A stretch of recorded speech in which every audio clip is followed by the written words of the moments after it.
evening. We bring you the latest in the world of sports. I'm Paulo De Rosario. We give you the conversations you want to hear from your favorite icons and athletes. I'm Pauline Gaston in tonight's Game Plan. We'll continue to celebrate the achievement of tennis star Alex Eala as lifting the country up in the US Open. We'll also catch up with the Gilas women under-18 coach Pat Aquino after their run at the FIBA Women's Asia Under-18 Asian Championship. And we'll get a glimpse of the FEU Tamaraws preseason preparations ahead of the UAAP Men's Basketball Tournament. Buckle up, sports fans. Let's get in the game. After being the first Filipino to win a Junior Grand Slam singles title, Alex Eala continues to write her story here and around the world. The game spoke with Dan Levinson from New York. He's one of the writers of the U.S. Tennis Association who covered Alex's remarkable run. Dan shares what makes the teen superstar a pioneer in her sport and what's next for her. Let's watch this. First of all, just from your perspective, were you surprised to see the reaction that Alex Eala's win has had? Because it felt like a lot of people from all over the world just started popping up with Philippine pride and just happy for an Alex Eala. Well, I think it's one of the things that's really beautiful about any sport that really is contested internationally, but specifically in tennis. You see these stories sometimes with countries who, maybe haven't had as big a presence in other tournaments. I remember watching her win that moment and to see the reaction from the crowd, to see how many people who were either of Filipino descent or were coming from the Philippines waving their flags, like begging with their tennis balls to have them signed. They were very excited, and rightfully so. I mean, she's a history maker, and having spoken to her in the press conference and listening to her victory speech, she's just such an articulate, smart, and obviously hardworking young woman. With Eala, she had a lot of experience in terms of she played on the professional tour. She'd been doing these junior tournaments since 2019. She'd won 2 double juniors Grand Slam titles before. So she had a lot of experience. And I think she's 17 years old now, so she is still very much a junior, but she has, done this for, I think, 3 years now, and she's competed at different levels. So yes, seeding can tell you a lot, but experience tells you a lot as well. And one of the things that was really reinforced to me during this tournament across all the different competitions is, this is really like a very physical game of chess. And I say that because it's very psychological. You have a lot of psychological strength, a lot of mental fortitude. And I think that's something that definitely struck me, not just watching her game, but watching her speak afterwards. It was that she had that. And I don't know if that experience, I would imagine it came from experience, either playing, these professional matches or playing in junior slam tournaments before. But she definitely had that. She had that confidence. You could see it on her. And I think that really ultimately was the difference maker, because at the end of the day, anyone in the top 100 is capable of beating anyone else at any point if they are really on their A game. And I think she was really on her A game. Of course, winning at the junior level, you mentioned it a while ago, she did already have a stint in the pros. A lot of the hardcore Filipino tennis fans do know that already. But it doesn't guarantee success at a higher level, talking about winning at the juniors. Just what do you feel can Alex do to build off this? Because I'm sure right now there are already more eyes on her in terms of competition going into future tournaments. There are a lot of different ways that, eventually she's not going to be eligible for junior tournaments anymore. She's just going to age out of them. And that's not to say, anything about her age, the way things work. Mm-hmm. I think that one of the things she can do is continue to play these tournaments across the globe. She seems to have a lot of great familial support. It seemed to me, this is actually a quote from her post-match press conference, She said, "It's not just my win, it's all of our wins. I did this not just for myself, I did it so I could help Philippine tennis." And I think that when you feel like you have the whole country behind your back, as you sort of alluded to with all these huge posters and everything like that, that will help her take the game to the next level. When we see her pathway to where she is right now, what do you have to say about it? Because I'm not too familiar with how juniors players develop at a high level. I mean, I think the way to look at that, and forgive me if this doesn't translate, but when you're talking about something like the Rafa Nadal Academy for junior tennis players, it's like getting into Harvard. It's just like the absolute best. She was training with the best players. She was talking in her post-match press conference about how much she respects Rafa Nadal, and not just as a person, but also all the things that she's taken from him in terms of her play style, in terms of how she's prepared for these matches. It's a very big deal that she was able to train for her. And I'm unsure if you're able to access this or I can share it with you, but they even sent out a tweet afterwards, just saying how proud they were. And I should have had this translated. Again, I'm from New Jersey, so my language skills in general are kind of limited. Yeah. But Nadal is, known for saying he's very much associated with the phrase, vamos. Yeah. And they put up Mabuhay. Is that correct? Mabuhay. One of the things that makes tennis so incredible is that it is such an international sport. Yeah. And we had, across the juniors divisions, the wheelchair divisions, professional divisions, there were 5 different continents represented by winners. And then also in the women's singles final, you had the first North African woman to have ever reached that far. And she's a winner in my book for sure. So you just had diversity on this level that, we certainly haven't seen almost anywhere in a very long time. And I think that's a really beautiful thing for the U.S. Open. It's a really beautiful thing for tennis. It's a really beautiful thing for the world. And I hope, whether we're talking about Eala or whether we're talking about, all these different countries, it just brings more attention to sport. It brings people out to play and to really just enjoy this wonderful sport and to get a lot of exercise, to get a lot of mental strength, and to really feel good about themselves. We've got more Pinay athletes taking on the world stage because after the break, we'll check in with Gilas Women Under-18 head coach Pat Aquino after the team's bronze medal finish at the FIBA Asian Championship. Stay tuned, you're watching The Game.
welcome back to the game. The Gilas women under-18 squad wrapped their 2022 Asian Championship Division B run with a bronze medal finish. Joining us tonight to talk about their campaign and what's next for the girls is head coach Pat Aquino. Coach, welcome back to the game. Hi, Pao. Hi, Paulie. Welcome. Hi, Coach. How are you? Are you ready for tonight? Yeah, just tired siguro. Dami.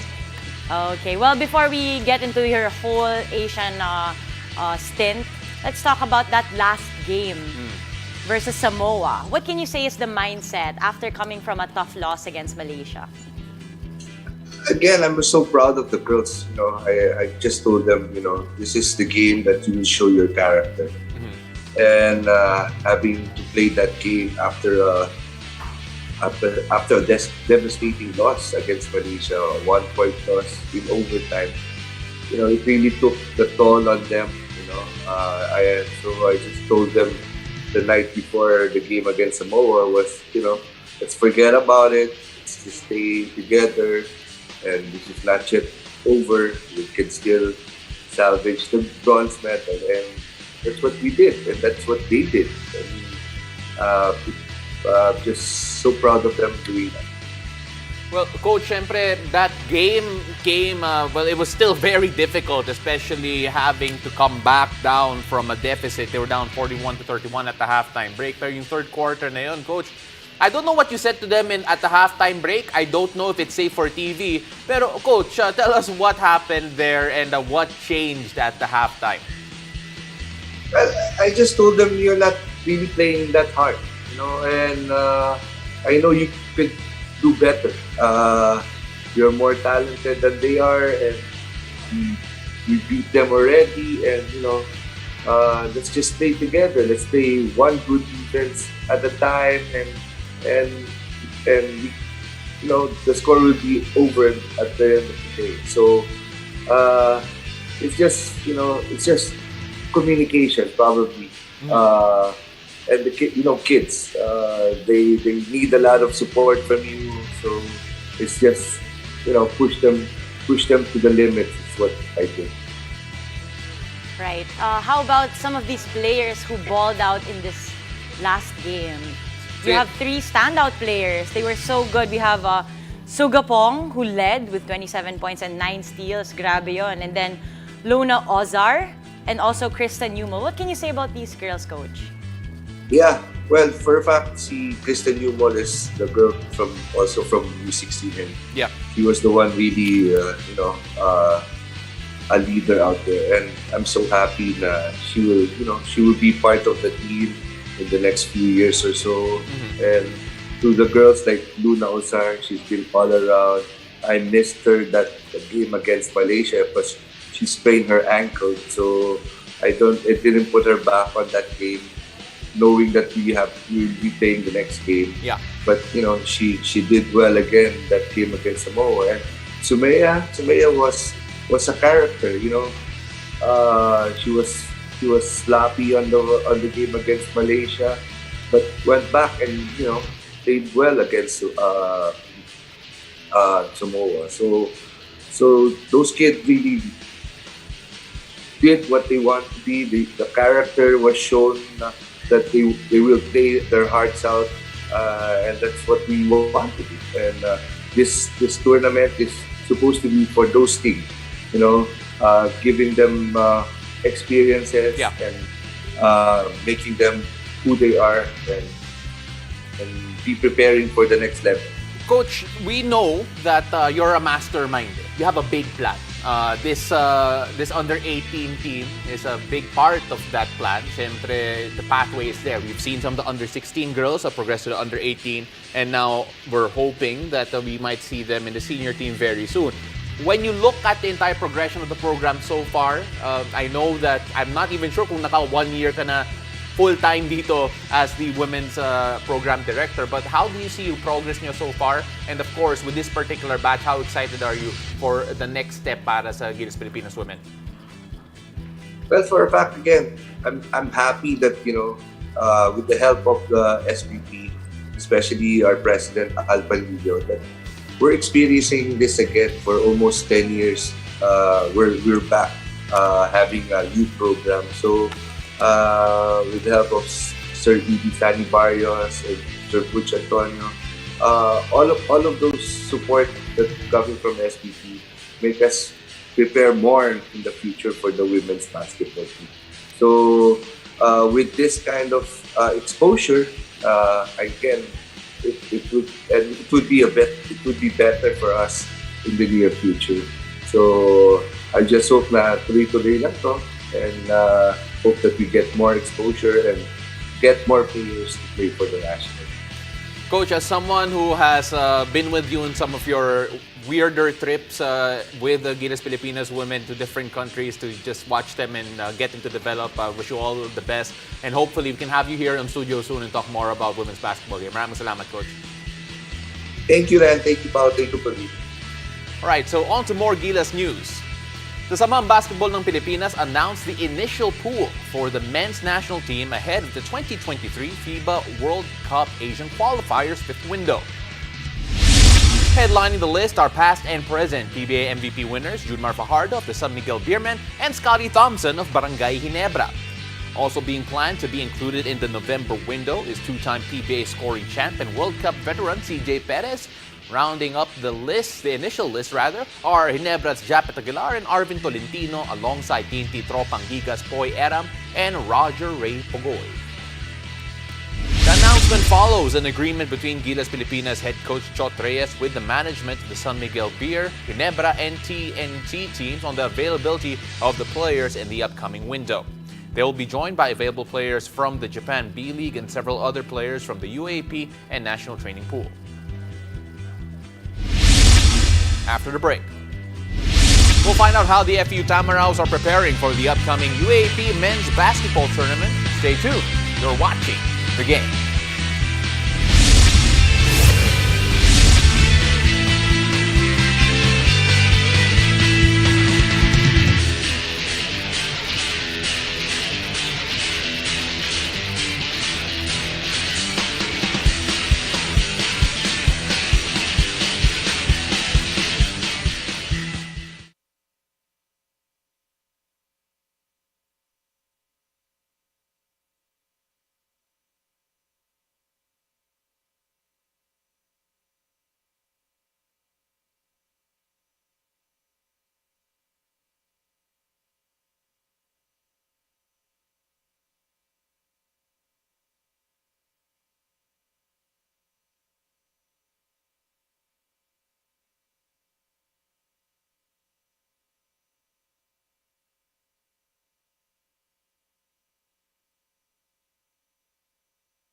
After clinching the previous season's last spot in the Final Four, the FU Tamaraws are seeking a repeat or hoping to take it even further. Joining us to talk more about these preparations is FEU's Cyrus Torres, Brian Sahonia, Patrick Sleet, and LJ Gonzalez. Mga Tamaraws, welcome to the game. Thank you po. Ayun, nag-thank you. Akala ko you left me hanging. Hi, guys! Grabe. Okay. Hello po. Sumunod Hello natin po. kay LJ. LJ, syempre yung preseason nyo, a bit different compared to last preseason kasi yung pandemic restrictions not necessarily there anymore. Nakalaro kayo sa Davao, sa Phil Oil. How would you describe yung preseason nyo this time around going into next season? Para sa akin yung preseason namin, maayos naman. Marami kaming ginagawa and talaga pinag-aandaan namin yung upcoming season ngayon. Siguro yun yung isang way para magawa namin lahat yung mga bagay na kulang pa sa amin, kulang pa sa team namin. Siguro yun yung way. LJ, would you say playing together in high school has helped in your chemistry? I'm sure naman you guys have chemistry. You'd agree, right? So, would this be a major Mukha factor? naman may chemistry sila. Would this be a factor Opo, in doon po the yung upcoming chemistry namin. season? Ayun, naghangi ata si LJ, kaya puntahan muna natin si Cyrus. Cyrus, unang-una, syempre yung chemistry ninyo, it's something, yung FEU team has always been together for quite a while. In fact, naka-dorm kayo ngayon, you're only out of the dorm twice a week. Are you sick of each other, Cyrus? Hindi naman. Siyempre, happy ako na nakikita lagi si LJ, sila Brian, sila Steve. Kaya, yun lang, siyempre, isang way rin to para maging as one kami, as team. Siyempre, hindi lang din dapat kami buo sa loob and siyempre sa labas din ng court din dapat. Let's go to Brian. So, Hi, Brian. Brian, nandyan ka? Hello po. Ayun. Yes po. Brian, ito muna. Kasi syempre, yung season nyo last time around, medyo 7-7 record. Arguably, you could have done better. And at the same time, yung mga ibang school ngayon, like NU, Adamson, they're eager to get into yung Final Four din ngayon. Gaano kahirap kaya makapasok sa Final Four next season sa palagay mo? Siguro para sa akin sobrang hirap na makapasok sa Final Four ngayon kasi maraming malalakas na team eh. Andyan yung Lasal, andyan yung UP, Ateneo, Adamson. So para sa amin siguro i-prove na lang namin sa kanila, gawin na lang namin yung mga bagay na dapat namin gawin. Makukontrol namin as a team. Dapat ganun kami maglaro talaga lagi as a team para makapasok kami ulit sa Final Four. Patrick, how confident are you in your teammates right now? Kasi syempre, yung semis appearance sa Davao, tapos Phil Oil na sa finals kayo. Gano'n ka confident ka in your group going into the next season? And di ba lahat kayo bata? Lahat sila bata sa team. Ako, confident ako kasi nakita ko talaga yung growth namin since off-season. Nakita ko yung improvements at yung capabilities ng team namin. But ako sobrang confident ako lalo na sa defense namin. Sa tingin ko yun talaga yung magpapanalo sa amin ng games. Okay, I'm gonna go to LJ now. LJ, Po. are you there? You're good? You're Ayan, not? okay na siya. Welcome back. Okay na. Okay, so may tanong naman ako sa'yo. Meron ka bang nararamdaman na pressure knowing na umalis na yung isang player niyo? Of course, we have RJ na he went to the pros. Do you feel this pressure na ikaw nang baka ang go-to guy or in terms of scoring? How are you feeling with that? Sa akin, wala naman akong nararamdaman na pressure kasi sila pa rin yung kasama ko na naglalaro ngayon kahit na wala si RJ. Alam kong kaya namin makipagsabayan sa malalakas na team kahit na wala siya. Pero sobrang laking impact ni RJ na nawala sa amin. Cyrus, yung team nyo ngayon, syempre, obviously, a lot of confidence in each other. Ano yung magiging identity nyo sa susunod na season? Siguro, yung always naman sinasabi namin na underdogs. We're underdogs always kasi Yun naman siguro yung ever since yung Tamaraw, ganun yung tingin eh. Na underdogs kami, na maliliit pero lumalaban until the end. So, yun yung dadalhin namin na fighting spirit namin na underdogs kami, yung mentality namin na hindi lahat ng laban namin is madali. For sure, sinasabi nga ni Coach Olsen na possession by possession. Alright, so right now we have to wrap this up in just a bit. Pero syempre, I want to go back to LJ first kasi this is going to be a hot question eh. It's going to be a hot question and I want the guy with typically the hot hand to answer this. Ito, ano yung goal nyo next season? How far do you think this team can go, LJ? Para sa amin, yung goal namin, siguro, siyempre una, mag-Final Four and mag-finals. Yun naman yung goal namin. Kahit yung ibang team, yun din yung goal namin eh. So, siguro, kailangan namin trabahuin. Hindi lang yung ginagawa namin, pero kailangan din namin trabahuin para makapasok sa Final Four at sa finals. It'll be interesting to see what the FEU can do, pero malamang you guys will be brave. Maraming salamat Cyrus Torres, Brian Sahonia, Patrick Street, and LJ Gonzalez. Good luck in the upcoming season. Thank you po. Thank you po. Thank you. It won't be long until the UAAP picks up where it left off. Catch the upcoming UAAP Season 85 games live on the UAAP Varsity Channel, One Sports, Signal Play, and Smart Gigaplay. Thank you for joining us. I'm Pauline Gaston. Catch us weeknights here on One News, One Sports, and One Sports Plus. I'm Paolo Del Rosario, and this has been The Game.